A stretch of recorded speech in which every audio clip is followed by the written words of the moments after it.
नमस्कार दोस्तों। आज से ठीक 14 महीने पहले मार्च 2020 में जब कोविड भारत में दस्तक दे रहा था, कोविड के खतरे भारत में गहराने लगे थे, भारत पर मंडराने लगे थे, तब प्रधानमंत्री मोदी ने पीएम केयर्स फंड का ऐलान किया था। बहुत ढोल नगाड़े के साथ, गाजे बाजे के साथ, धूम धड़ाके वाले प्रचार के साथ इस फंड के ऐलान के साथ यह कहा गया कि इस फंड में जितना पैसा आएगा उसका इस्तेमाल कोविड के दौरान होगा। बहुत सारे लोगों ने, दानदाताओं ने, फिल्म अभिनेताओं ने, क्रिकेटर्स ने, अलग अलग फील्ड से जुड़ी हस्तियों ने करोड़ों रुपए दान के तौर पर दिए, डोनेशन के तौर पर दिए। यहां तक कि कई पब्लिक सेक्टर कंपनियां, कुछ मंत्रालय और सरकार से जुड़ी हुई कुछ ऐसे सार्वजनिक उपक्रम, उन सब ने भी करोड़ों का डोनेशन दिया और पीएम केयर्स फंड में अरबों की रकम जमा हुई। उस पर सवाल समय समय पर उठते रहे, उसकी जरूरत क्या थी? जब पहले से पीएम सहायता कोष था तो फिर पीएम केयर्स फंड की क्या जरूरत थी? लेकिन उन सवालों से अलहदा पीएम केयर्स फंड से बीते 10 महीनों के दौरान वेंटिलेटर्स खरीदे गए और वो वेंटिलेटर्स देश के अलग अलग राज्यों में भेजे गए, अस्पतालों में, मेडिकल कॉलेज में, जिला अस्पताल में। अब जो जानकारी मिल रही है लगातार कि पीएम केयर्स फंड से खरीदे गए वेंटिलेटर और भेजे गए वेंटिलेटर ज्यादातर राज्यों में और ज्यादातर अस्पतालों में धूल फांक रहे हैं, डब्बे में बंद हैं, कोई इंस्टॉल होकर नहीं चल रहा है, कोई चल रहा है तो सही ढंग से नहीं चल रहा है। कुछ जगह इंस्टॉल किया गया लेकिन कुछ दिन चलकर बंद हो गया, कुछ जगह टेक्नीशियन नहीं है, कुछ जगह ऐसी सुविधा नहीं है कि उस वेंटिलेटर को चलाया जाए। कुछ ऐसी कंपनियां जिन्होंने वेंटिलेटर सप्लाई किया, उनके इंजीनियर्स, टेक्नीशियन सपोर्ट के लिए नहीं आ रहे हैं।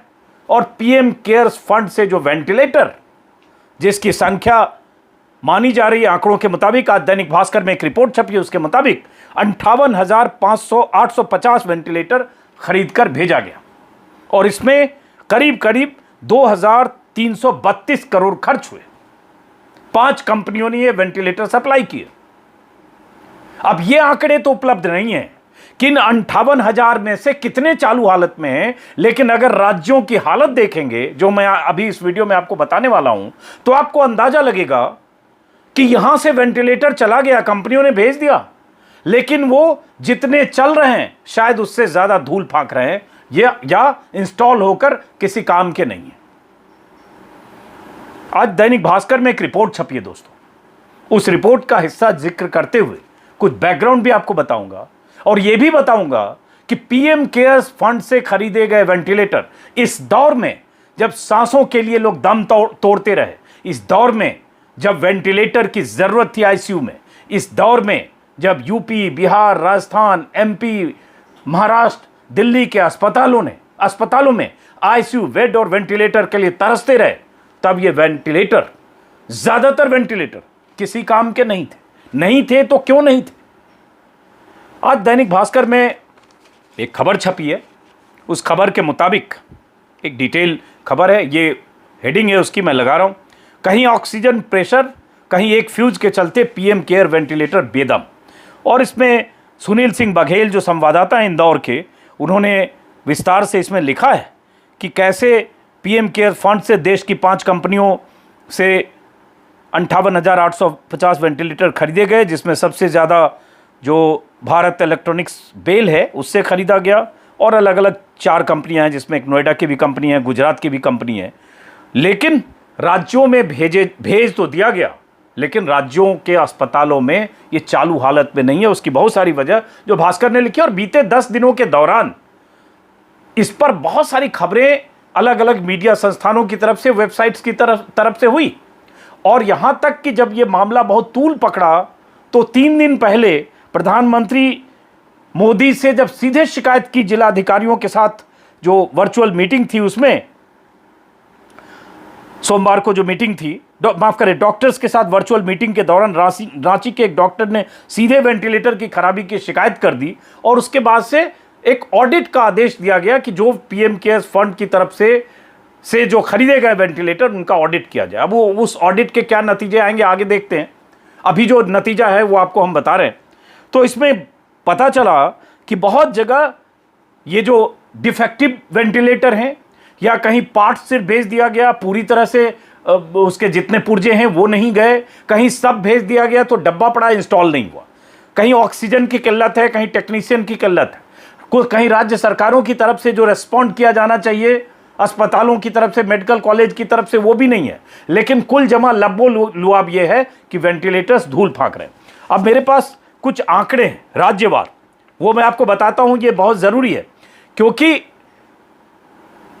अगर इतने गाजे बाजे और शोर शराबे धूम धड़ाके के साथ पीएम केयर्स फंड लॉन्च हुआ और उससे वेंटिलेटर्स खरीदे गए और उसका प्रचार प्रसार इस कदर हुआ कि पूरे देश में यह संदेश गया कि प्रधानमंत्री कितने चिंतित हैं और इस दौर में कितने वेंटिलेटर्स हर राज्य में भेज दिए जा रहे हैं और उससे लोगों की जिंदगी बचेगी, यह कितनी बड़ी मदद है। लेकिन उसकी हकीकत क्या है? अभी मैं यूपी से शुरू करता हूं दोस्तों। कई राज्यों के आंकड़े हैं लेकिन यूपी से शुरू करता हूं। सबसे पहले सितंबर 2020 चलता हूं, थोड़ा फ्लैशबैक। जब माहौल बन रहा था कि वेंटिलेटर खरीदकर भेजे जाएंगे, सरकार की तरफ से ऑर्डर चला गया, सरकारी उपक्रम समेत प्राइवेट कंपनियों को ठेका दे दिया गया। उसी दौरान उत्तर प्रदेश को लेकर एक अखबार में, राजस्थान पत्रिका में खबर छपी, पीएम केयर फंड से यूपी में लगाए जाएंगे 1700 वेंटिलेटर। खबर आप देख पा रहे हैं, सितंबर 2020। और अब जरा बीते 15 दिनों में यूपी में जो वेंटिलेटर लगाए गए हैं उनकी हालत आप समझ लीजिए, और उसके बाद मैं बाकी राज्यों की भी बात करता हूं कि बाकी जगह क्या हाल है, और अगर ये हाल है तो ये किसकी जिम्मेदारी है। और उसके बाद इसमें ऐसी एक कंपनी भी है गुजरात की, जिस कंपनी का वेंटिलेटर बनाने में कोई तजुर्बा नहीं था, उसे भी ठेका दिया गया। और वो कंपनी गुजरात की तो है ही। उसने जब पहली बार वेंटिलेटर लॉन्च किया था उस समय गुजरात के मुख्यमंत्री मौजूद थे। प्रधानमंत्री मोदी से भी उस परिवार की निकटता के बारे में बहुत सारी खबरें और जानकारियां हैं। लेकिन वो उस खबर पर आने से पहले, वो जानकारी देने से पहले जरा यूपी चलते हैं, क्योंकि अगर सिर्फ आप पंजाब महाराष्ट्र की बात करेंगे तो बहुत सारे लोग कहने लगेंगे कि ये तो सारी जिम्मेदारी राज्य सरकारों की है। पीएम ने तो, प्रधानमंत्री मोदी की तरफ से तो भेज दिया गया, अब वहाँ इंस्टॉल नहीं हो रहा है, या हॉस्पिटल में अगर उसके लिए प्रॉपर इंतजाम नहीं है, इलेक्ट्रिक नहीं है, टेक्नीशियन नहीं है, इसमें मोदी जी क्या करेंगे? यही हो रहा है आज जब मैंने ट्विटर पर लिखा तो इसलिए हम पहले बीजेपी के राज्यों, बीजेपी शासित राज्यों में चलते हैं जहां मोदी जी, योगी जी या यही जी जिम्मेदार है, वहां विपक्ष नहीं है। यूपी, चूंकि यूपी में ये ऐलान जो मैंने आपको बताया, तो अब मैं देख रहा हूं, और ये सारे मीडिया रिपोर्ट्स के हवाले से मैं बता रहा हूं। एक खबर अभी छपी आज से 3 दिन पहले हिंदुस्तान में, दैनिक हिंदुस्तान में, 15 मई की खबर है।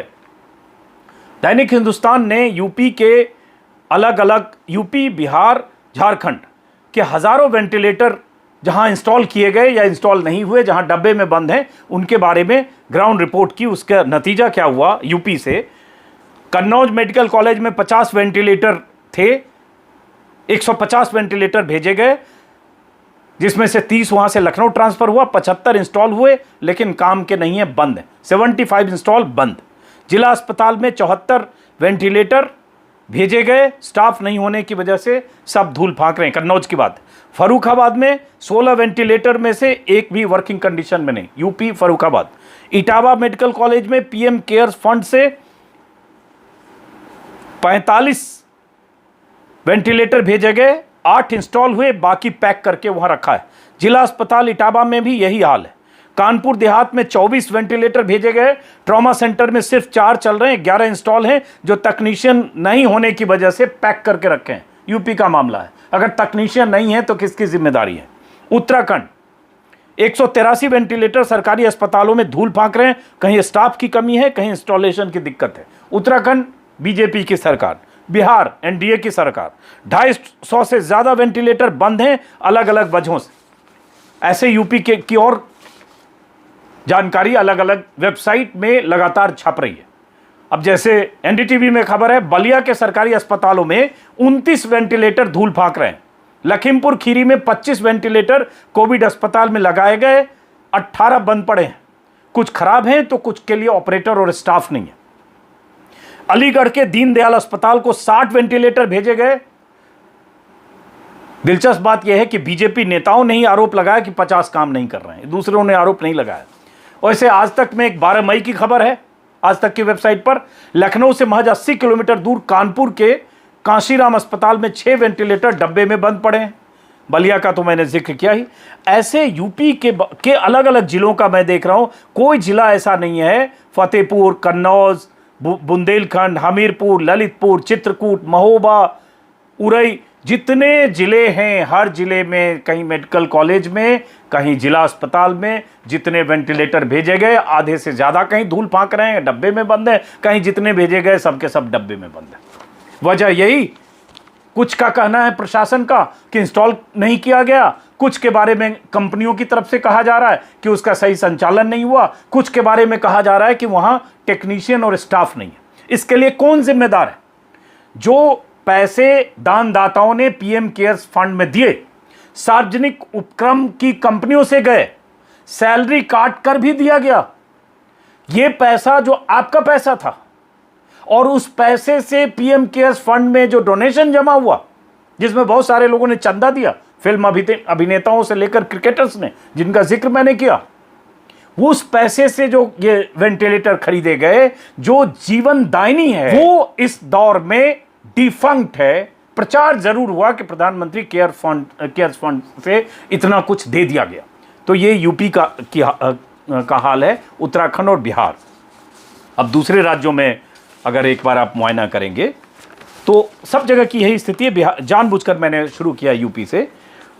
पंजाब की खबर अगर देखते हैं, फरीदकोट के गुरु गोविंद सिंह मेडिकल कॉलेज अस्पताल में 80 वेंटिलेटर भेजे गए, जिसमें 71 खराब होने की जानकारी। खराब, यहां स्टाफ की बात नहीं, खराब है। डॉक्टर के मुताबिक इनकी क्वालिटी खराब है और उपयोग के दौरान 2 घंटे में बंद हो जाते हैं। इससे मरीजों की जान खतरे में पड़ जाती है। इसी खबर में कहा गया है कि भारत सरकार ने पिछले साल 250 वेंटिलेटर भेजे थे, जिनकी 25 करोड़ से ज्यादा कीमत है। इनमें से बहुत अभी स्टोर में धूल फांक रहे हैं। और इसमें भी यही है कि कहीं तकनीशियन की भी कमी है। हालांकि ये जिम्मेदारी राज्य सरकार की होनी चाहिए, तो इसके लिए राज्य सरकार भी जिम्मेदार है। लेकिन कुल जमा स्थिति यह है कि वेंटिलेटर डिफंक्ट है। ऐसे वक्त में जब जान बचाने के लिए बहुत ज़रूरत थी आईसीयू में वेंटिलेटर की। महाराष्ट्र की एक खबर मैं देख रहा था आज ही वेबसाइट पर, कल के नवभारत टाइम्स की वेबसाइट पर, कि औरंगाबाद में जो पीएम केयर फंड से जो वेंटिलेटर भेजे गए,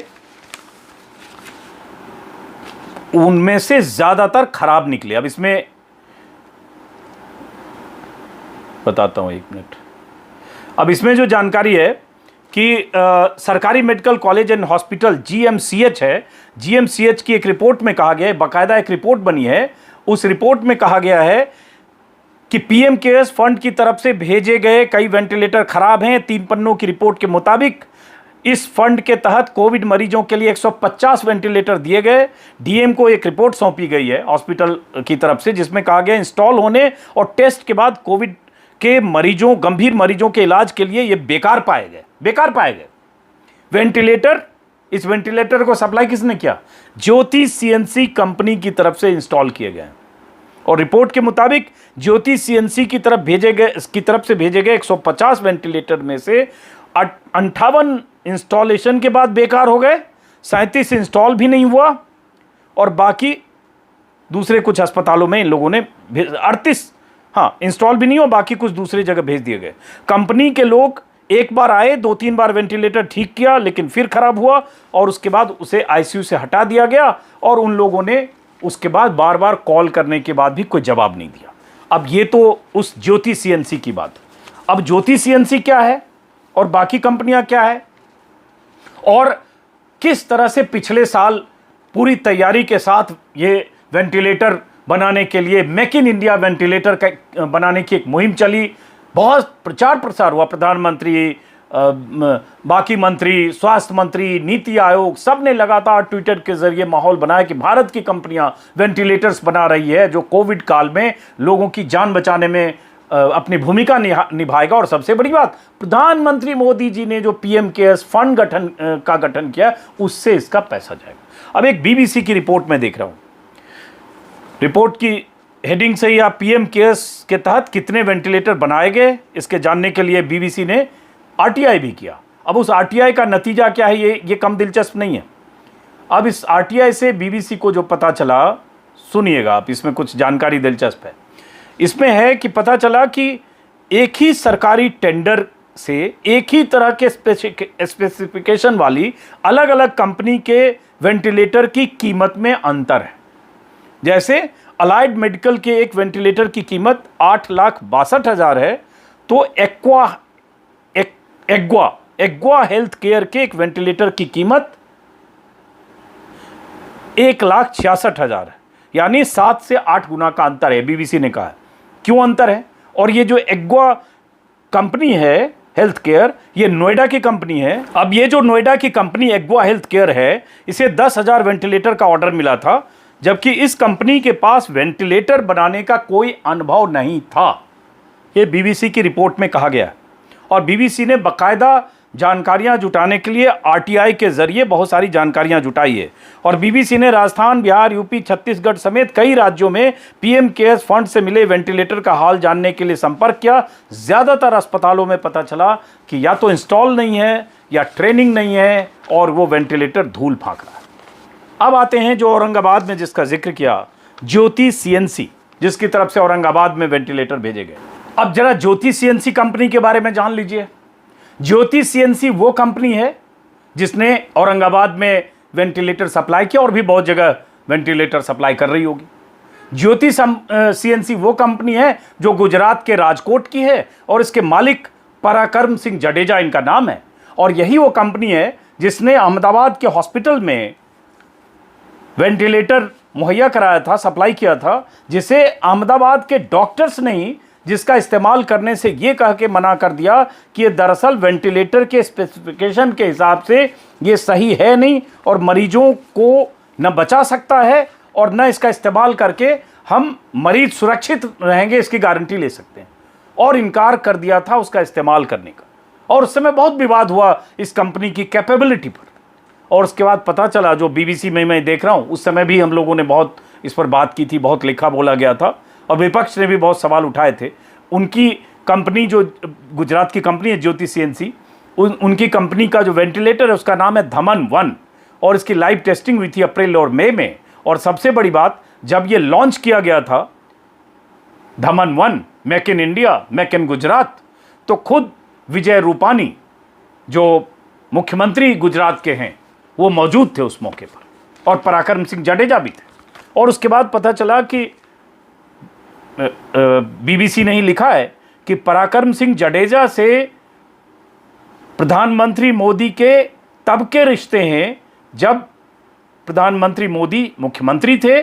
और इंडिया टुडे की एक रिपोर्ट को कोट करते हुए लिखा है कि पिछले सप्ताह प्रधानमंत्री ने ज्योति सीएनसी के पराक्रम सिंह जडेजा को बताया कि वो स्वदेशी वेंटिलेटर बनाने में अपना हाथ आजमाए। मोदी जब गुजरात के मुख्यमंत्री थे तब जडेजा के सीएनसी यूनिट के बारे में जानते हैं। और इसी में है कि 2008 में ज्योति सीएनसी ने राजकोट में रिसर्च एंड डेवलपमेंट सेंटर शुरू किया था। तब मोदी गुजरात के मुख्यमंत्री थे, उन्होंने इस सेंटर का उद्घाटन किया था, और ये तो उनके निकट थे। चलिए, इसमें कोई गलत नहीं है, वो मुख्यमंत्री थे, कोई बड़ा कारोबारी गुजरात का है, उद्घाटन करना या उनकी तारीफ करना, इसमें कोई गलत नहीं है। लेकिन सवाल उठता है कि उस ज्योति सीएनसी ने अगर ऐसा वेंटिलेटर बनाया जिसका इस्तेमाल करने से गुजरात के, अहमदाबाद के डॉक्टर्स ने मना कर दिया, और उसको उस पैरामीटर पर जो वेंटिलेटर के लिए होते हैं उस पर फिट नहीं पाया, तो फिर वही कंपनी औरंगाबाद में वेंटिलेटर सप्लाई कैसे कर रही है, उसका कैंसिल क्यों नहीं हुआ। हालांकि इसके बारे में मैं बहुत विस्तार से खोजने की कोशिश कर रहा था।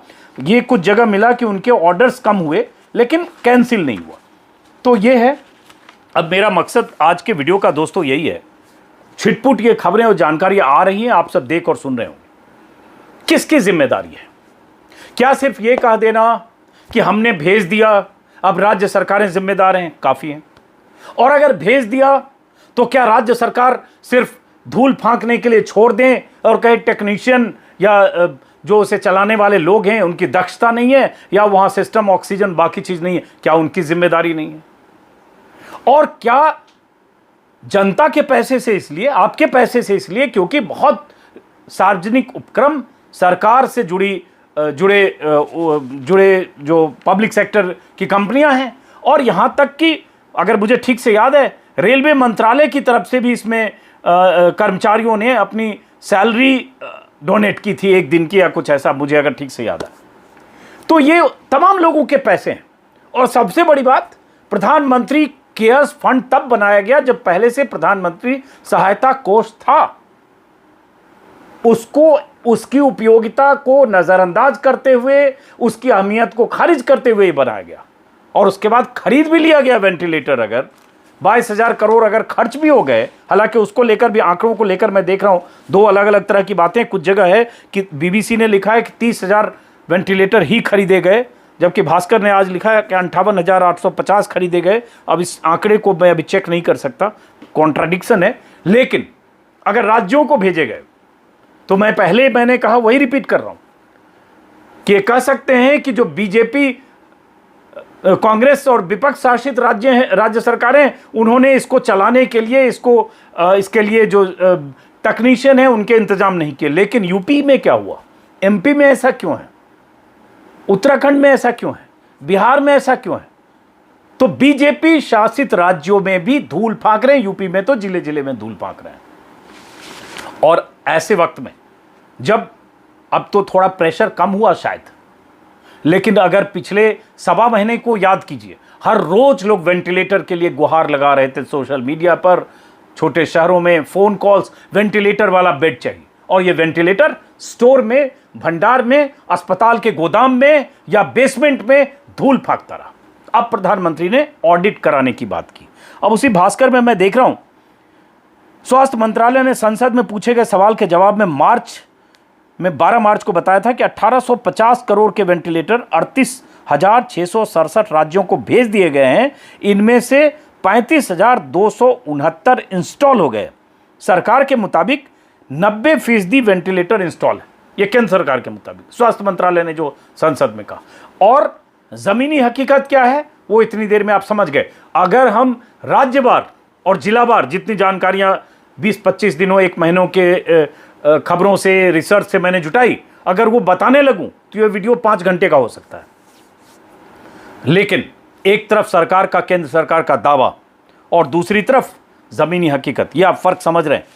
तो सवाल उठता है, अब कुछ जगह ये भी है, भास्कर ने लिखा कि कोई वेंटिलेटर ऐसा है जहां वोल्टेज के उतार चढ़ाव से 5 रुपए का कोई फ्यूज उड़ जाता है तो उसे कबाड़ में रख देते हैं। अब ये वहां के सिस्टम की जिम्मेदारी है, जिला प्रशासन की, उस सरकार, राज्य सरकार के सिस्टम की, कि फ्यूज उड़ने की वजह से वेंटिलेटर गोदाम में ना जाए। ऐसे ही अलग अलग जगह से इंस्टॉलेशन को लेकर है। कंपनियां कह रही है कि जो चलाने वाले हैं वो वेल इक्विप्ड नहीं है। डॉक्टर्स कह रहे हैं कि उन्होंने इंस्टॉल आधा किया, अधूरा किया, या जो पार्ट पुर्जे आधे भेजे, आधे नहीं भेजे। अब जैसे इसमें मैं देख रहा हूं धमन 3 है, जो ज्योति सीएनसी का वेंटिलेटर है, गुजरात की कंपनी राजकोट की, जिसका जिक्र किया।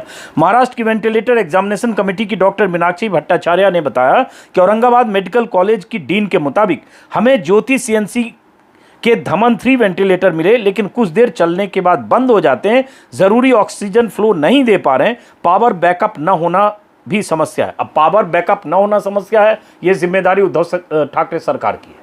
ये नहीं कह सकते कि पावर बैकअप नहीं है। फिर इतनी जानें जब जा रही है, लोगों की मौतें हो रही है, तो क्या आप पावर बैकअप का भी इंतजाम नहीं कर पाए? तो एक पहलू ये है और दूसरा पहलू ये है।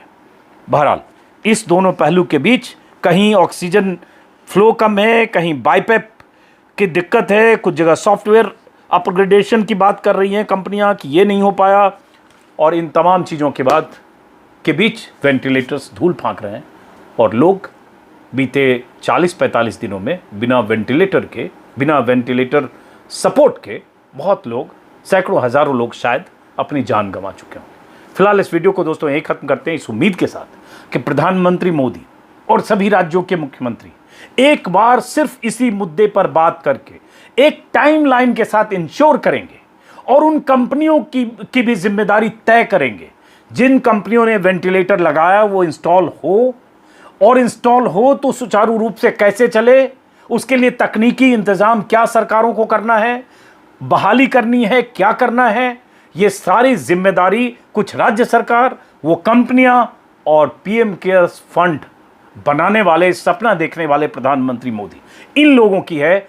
और मोदी जी ये तय करें कि ये कैसे चलेगा। और एक चीज और, अगर ये कहा जाए कि जो विपक्ष की सरकारें हैं वो लापरवाह हैं, तो कम से कम बीजेपी शासित राज्यों में यूपी, उत्तराखंड, गुजरात, एमपी, बिहार, ऐसे राज्यों में सुचारू व्यवस्था बनाकर सैंपल के तौर पर, मानक के तौर पर देश और दुनिया को बता दें कि यहां कोई वेंटिलेटर धूल नहीं फांक रहा है, यहां हर वेंटिलेटर चल रहा है। फिर महाराष्ट्र से शिकायत क्यों है, फिर पंजाब से शिकायत क्यों है, फिर राजस्थान से शिकायत क्यों है, फिर दिल्ली से शिकायत क्यों है, तब लगेगा कि हां ये सरकार, राज्य सरकार, विपक्ष की सरकार है या इनका सिस्टम नाकारा है।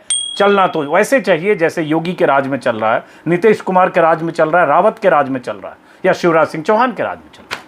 तो फिलहाल दोस्तों इस वीडियो को यहीं खत्म करते हैं, फिर मुलाकात होगी किसी और वीडियो में। इस बीच आपको बता दें, अगर आपने मेरा यूट्यूब चैनल सब्सक्राइब नहीं किया है तो सब्सक्राइब करेंगे, मेरा हौसला बढ़ेगा। और मेरा फेसबुक पेज भी है, उसे भी लाइक और फॉलो कर सकते हैं। मुलाकात होती रहेगी। नमस्कार।